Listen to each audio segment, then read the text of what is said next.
ನಮಸ್ಕಾರ ಸ್ನೇಹಿತರೆ. KSP police constable ಹಾಗೂ ಇತರ ಸ್ಪರ್ಧಾತ್ಮಕ ಪರೀಕ್ಷೆಗಳಿಗೆ ತಯಾರಿ ಮಾಡುತ್ತಿರುವ ಪ್ರತಿಯೊಬ್ಬರಿಗೂ ಈ ಚಾನಲ್ಗೆ ಸ್ವಾಗತ ಸುಸ್ವಾಗತ. ಇಂದಿನ ವಿಷಯದಲ್ಲಿ ನಾವು ಕೇವಲ 20 ದಿನಗಳಲ್ಲಿ ಪೊಲೀಸ್ ಕಾನ್ಸ್ಟೇಬಲ್ ಪರೀಕ್ಷೆಗೆ ಹೇಗೆ ತಯಾರಿ ಮಾಡಿಕೊಳ್ಳಬೇಕು ಎಂಬುದನ್ನು ಸಂಪೂರ್ಣವಾಗಿ ಅರ್ಥ ಮಾಡಿಕೊಳ್ಳೋಣ.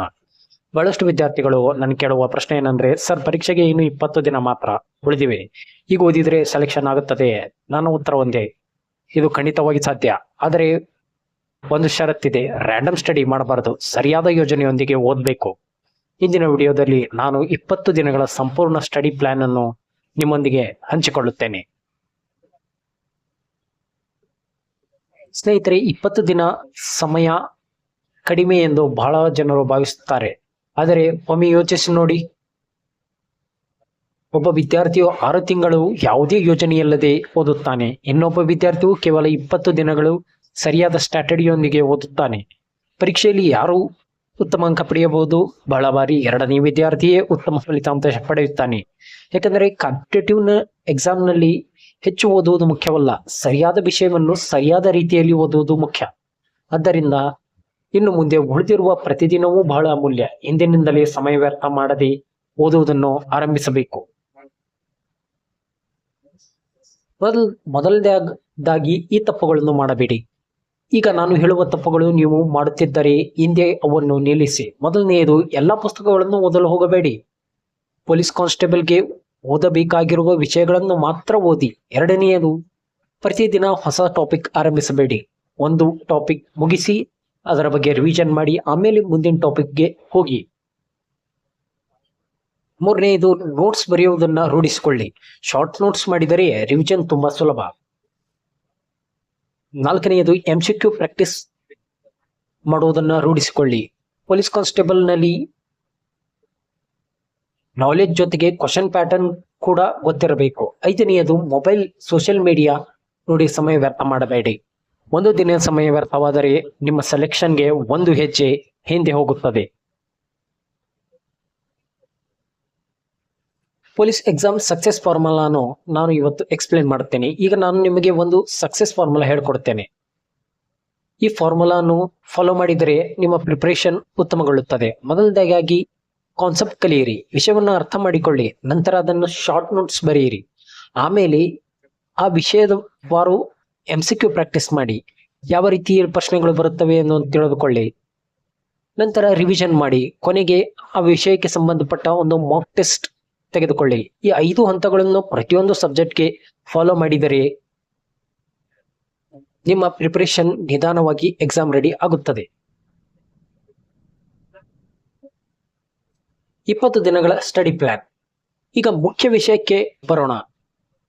ಈ 20 ದಿನಗಳಲ್ಲಿ ಯಾವ ಸಬ್ಜೆಕ್ಟ್ಗೆ ಎಷ್ಟು ಸಮಯ ಕೊಡಬೇಕು ಅನ್ನೋದನ್ನ ನಾನೀಗ ಎಕ್ಸ್ಪ್ಲೇನ್ ಮಾಡ್ತೇನೆ. ಮೊದಲಿಗೆ 4 ದಿನಗಳು ಭಾರತೀಯ ಸಂವಿಧಾನವನ್ನು ಅಧ್ಯಯನ ಮಾಡಿ.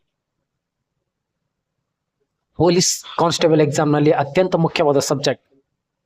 ಮುಂದಿನ 3 ದಿನಗಳು ಇತಿಹಾಸದ ಬಗ್ಗೆ ಅಧ್ಯಯನ ಮಾಡಿ. ಅದರ ನಂತರ 4 ದಿನಗಳು ವಿಜ್ಞಾನ ವಿಷಯವನ್ನು ಅಭ್ಯಾಸ ಮಾಡಿ.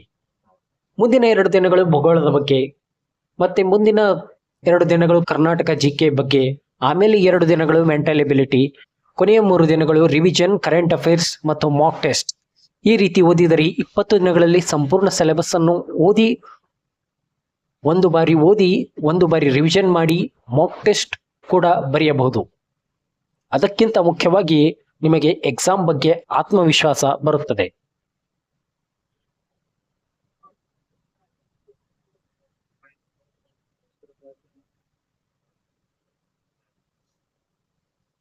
ನಾನು ಡೇ 1 ರಿಂದ ಡೇ 20 ಪ್ರತಿದಿನ ಯಾವ ಟಾಪಿಕ್ ಓದಬೇಕು, ಎಷ್ಟು MCQ ಪ್ರಾಕ್ಟೀಸ್ ಮಾಡಬೇಕು ಮತ್ತು ಯಾವ ತಪ್ಪುಗಳನ್ನು ತಪ್ಪಿಸಬೇಕು ಎಂಬುದನ್ನು ವಿವರವಾಗಿ ಹೇಳಿಕೊಡುತ್ತೇನೆ. ಮೊದಲದಾಗಿ ಡೇ 1 to ಡೇ 4 ಭಾರತೀಯ ಸಂವಿಧಾನ. ಈ ಟಾಪಿಕ್ ಮೇಲೆ ಬಹಳಷ್ಟು ಪ್ರಶ್ನೆಗಳನ್ನ ಪೊಲೀಸ್ ಕಾನ್ಸ್ಟೇಬಲ್ ಎಕ್ಸಾಮ್ ನಲ್ಲಿ ರಿಪೀಟೆಡ್ ಕ್ವಶನ್ಸ್ ಕೇಳಲಾಗುತ್ತದೆ. ಪ್ರಮುಖ ಟಾಪಿಕ್ಗಳು ಯಾವೆಂದರೆ ಭಾರತ ಸಂವಿಧಾನದ ಇತಿಹಾಸ, ಪೀಠಿಕೆ, ಮೂಲಭೂತ ಹಕ್ಕುಗಳು, ಮೂಲಭೂತ ಕರ್ತವ್ಯಗಳು, ರಾಜ್ಯ ನಿರ್ದೇಶಕ ತತ್ವಗಳು, ರಾಷ್ಟ್ರಪತಿ, ಸಂಸತ್ತು, ಸುಪ್ರೀಂ ಕೋರ್ಟ್, ಪ್ರಮುಖ ಆರ್ಟಿಕಲ್ಸ್ಗಳು. ಈಗ ಡೇ 5 to ಡೇ 7 ಭಾರತದ ಇತಿಹಾಸದ ಬಗ್ಗೆ ಅಧ್ಯಯನ ಮಾಡಬೇಕು. ಸಿಂಧು ನಾಗರಿಕತೆ, ಮೌರ್ಯ ಸಾಮ್ರಾಜ್ಯ, ಗುಪ್ತ ಸಾಮ್ರಾಜ್ಯ, ವಿಜಯನಗರ ಸಾಮ್ರಾಜ್ಯ, 1857ರ ದಂಗೆ, ಗಾಂಧೀಜಿಯ ಚಳವಳಿಗಳು, ಸ್ವತಂತ್ರ ಹೋರಾಟ, ಕರ್ನಾಟಕದ ಇತಿಹಾಸ. ಭಾರತೀಯ ಇತಿಹಾಸದಲ್ಲಿ ಬಹಳಷ್ಟು ಟಾಪಿಕ್ಗಳಿವೆ. ವಿದ್ಯಾರ್ಥಿಗಳಿಗೆ ಬಹಳಷ್ಟು ಕನ್ಫ್ಯೂಷನ್ ಆಗುತ್ತೆ, ಯಾವುದು ಓದಬೇಕು, ಯಾವುದನ್ನ ತುಂಬಾ ಇಂಪಾರ್ಟೆನ್ಸ್ ಕೊಡಬೇಕು.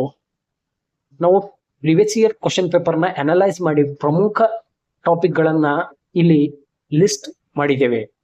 ನೀವು ಇದನ್ನ ರಿವಿಷನ್ ಮಾಡಿದರೆ ಅಥವಾ ಇದನ್ನ ಸ್ಟಡಿ ಮಾಡಿದರೆ ನೀವು PC ಎಕ್ಸಾಮ್ನ ಆಟೋಮೆಟಿಕ್ ಆಗಿ ಕ್ಲಿಯರ್ ಮಾಡಬಹುದು.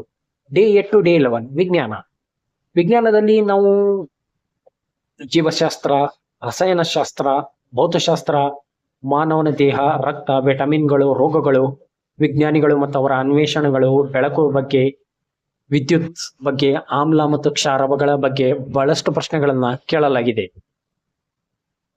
Day 12 to Day 13 ಭೂಗೋಳದಲ್ಲಿ ಬಹಳಷ್ಟು ರಿಪಿಟೇಟಿವ್ ಆಗಿ ಕೇಳಿರುವಂತಹ ಪ್ರಶ್ನೆಗಳು ಭಾರತದ ನದಿಗಳು, ಪರ್ವತಗಳು, ಅಣೆಕಟ್ಟುಗಳು, ರಾಷ್ಟ್ರೀಯ ಉದ್ಯಾನವನಗಳು, ಕರ್ನಾಟಕದ ಭೂಗೋಳ ಬಗ್ಗೆ, ಹವಾಮಾನಗಳ ಬಗ್ಗೆ ನಾವು ಪ್ರಮುಖವಾಗಿ ಅಧ್ಯಯನ ಮಾಡಬೇಕು. Day 14 to Day 15 Karnataka GK, ರಾಜ್ಯದ ಚಿಹ್ನೆಗಳು, ಜಿಲ್ಲೆಗಳು, ರಾಜ್ಯಕ್ಕೆ ದೊರಕಿರುವಂತಹ ಅತ್ಯುತ್ತಮ ಪ್ರಶಸ್ತಿಗಳು, ಪ್ರಮುಖ ವ್ಯಕ್ತಿಗಳು, ಹಬ್ಬಗಳು, ಪೊಲೀಸ್ ಇಲಾಖೆಯ ಯೋಜನೆಗಳು, ಸರ್ಕಾರದ ಪ್ರಮುಖ ಯೋಜನೆಗಳು. Day 16 to Day 17 mental ability, number series, ಸಂಖ್ಯಾ ಸರಣಿ, ಕೋಡಿಂಗ್ ಡಿಕೋಡಿಂಗ್, ಬ್ಲಡ್ ರಿಲೇಷನ್, ರಕ್ತ ಸಂಬಂಧಿತ ಪ್ರಶ್ನೆಗಳು, ಡೈರೆಕ್ಷನ್ ಟೆಸ್ಟ್,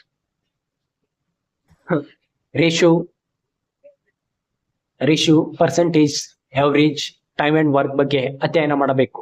ಈಗ ರಿವಿಷನ್ ಸ್ಟ್ರಾಟಜಿ. ಫಸ್ಟ್ ನಾವು ಕಾನ್ಸ್ಟಿಟ್ಯೂಷನ್ ಬಗ್ಗೆ ರಿವಿಷನ್ ಮಾಡಬೇಕು, ಆಮೇಲೆ ಹಿಸ್ಟ್ರಿ ಟಾಪಿಕ್, ಆಮೇಲೆ ಸೈನ್ಸ್ ಮತ್ತು ಜಿಯೋಗ್ರಫಿ, ಕರ್ನಾಟಕ ಜಿಕೆ. ನಾವು ಫುಲ್ ಮಾಕ್ ಟೆಸ್ಟ್ 100 MCQ ನ ಒಂದು ಮಾಕ್ ಟೆಸ್ಟ್ ತಗೋಬೇಕು. 90 minutes ಎಕ್ಸಾಕ್ಟ್ 100 ಕ್ವಶನ್ ನ ಸಾಲ್ವ್ ಮಾಡಬೇಕು. OMR ಪ್ರಾಕ್ಟೀಸ್ ಮಾಡೋದು ಉತ್ತಮ. ನಾವು ಯಾವ ಕ್ವಶನ್ಗೆ ಎಷ್ಟು ಸಮಯ ಕೊಡುತ್ತಿದ್ದೇವೆ, ಎಲ್ಲೂ ತಪ್ಪುಗಳನ್ನ ಮಾಡುತ್ತಿದ್ದೇವೆ ಎಂಬುದು ತಪ್ಪುಗಳ ವಿಶ್ಲೇಷಣೆ ಮಾಡುವುದು ತುಂಬಾ ಮುಖ್ಯ. ಪ್ರತಿದಿನ ಎಷ್ಟು ಗಂಟೆ ಓದ್ಬೇಕು, ಇದು ತುಂಬಾ ಮುಖ್ಯವಾದ ಪ್ರಶ್ನೆ. ನನ್ನ ಸಲಹೆ ಪ್ರಕಾರ ಒಟ್ಟು 6 ಗಂಟೆ ಓದಿದ್ರೆ ಸಾಕು. ಬೆಳಗ್ಗೆ 2 ಗಂಟೆ ನಿಮಗೆ ಯಾವ ಕಾನ್ಸೆಪ್ಟ್ ಹಾರ್ಡ್ ಆಗಿರುತ್ತೆ, ಅರ್ಥೈಸಿಕೊಳ್ಳಲು ಸಮಸ್ಯೆ ಆಗುತ್ತೋ ಅದು ಬೆಳಗ್ಗೆ 2 ಗಂಟೆ ಸ್ಟಡಿ ಮಾಡಿ. ಮಧ್ಯಾಹ್ನ 2 ಗಂಟೆ ಆ ಟಾಪಿಕ್ ಮೇಲೆ MCQ ಪ್ರಾಕ್ಟೀಸ್ ಮಾಡಿ. ಸಂಜೆ 2 ಗಂಟೆ ಅದೇ ಟಾಪಿಕ್ ಮೇಲೆ ರಿವಿಷನ್ ಮಾಡಿ.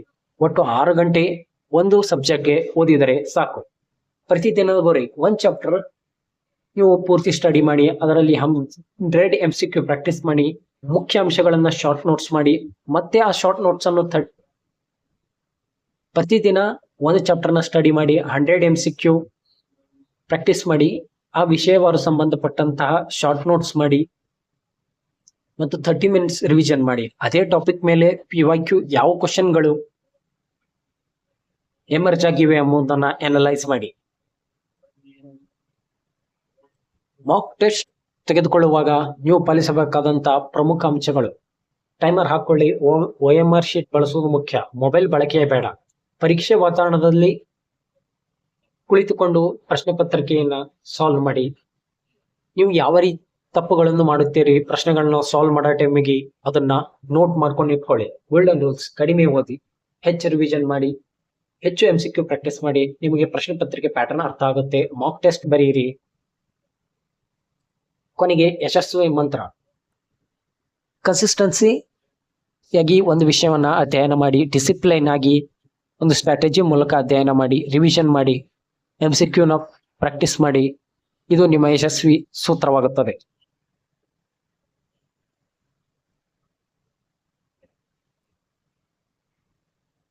ಈ ವಿಡಿಯೋ ನಿಮಗೆ ತುಂಬಾ ಹೆಲ್ಪ್ಫುಲ್ ಆಗುತ್ತೆ ಅಂತ ನಾನು ಭಾವಿಸ್ತೇನೆ. ಈ ವಿಡಿಯೋ ಇಷ್ಟವಾಗಿದ್ರೆ ಲೈಕ್ ಮಾಡಿ, ನಿಮ್ಮ ಫ್ರೆಂಡ್ಸ್ ಜೊತೆ ಶೇರ್ ಮಾಡಿ.